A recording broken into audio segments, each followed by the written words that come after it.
Namo na hinungdan nga nakaabot mi diri tungod sa kinabuhi nga ning agay sa matag bahin mga igsoon. Amen. Ako na po di ay. Amen. Ito ba nga rin?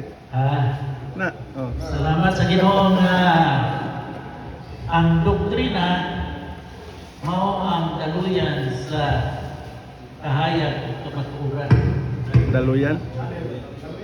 Daluyan. Daluyan. Daluyan. Oy, sa lain istorya, ano siya iaaral? Sandayong.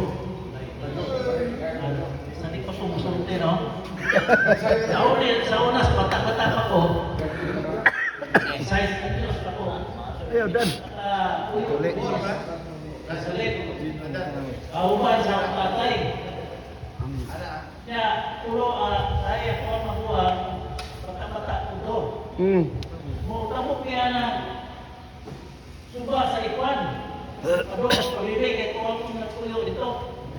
Dayon nanay magtanong sila mais. Stress naman din. Dayon unay ako tas nalipay man. Dali. Mato para ba ditag dumingag, no? Mga naman to. Mauna, pasalamat ko sa Ginoo kay ato ay ngayon na salamat sa Ginoo. Ihalas kami ato. Mauna, salamat kay sila pa ipili sila sa Ginoo. Sinanay siya ako. Source kid to. Dili, makita na to na diha sa doktrina na ang kamatuoran. Amen. Kani doktrina ug ko na. Di ko ta makampuan eh. Kita makamuyo sa Ginoo, kumayo ug iya. Adi ko ta maka RM. abot ani. Di ko ta makapahimulos ba? O nang kinahanglan ta. Magsalig ta.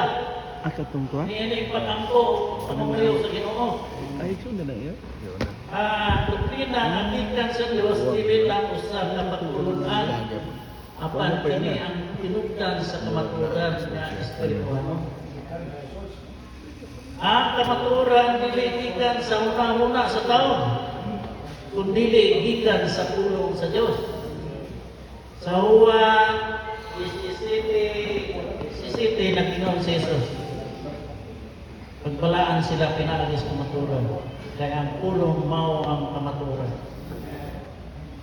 Kung ang usa ka doktrina gikan sa pulong sa Dios, ini nagpadayag sa kamatuoran.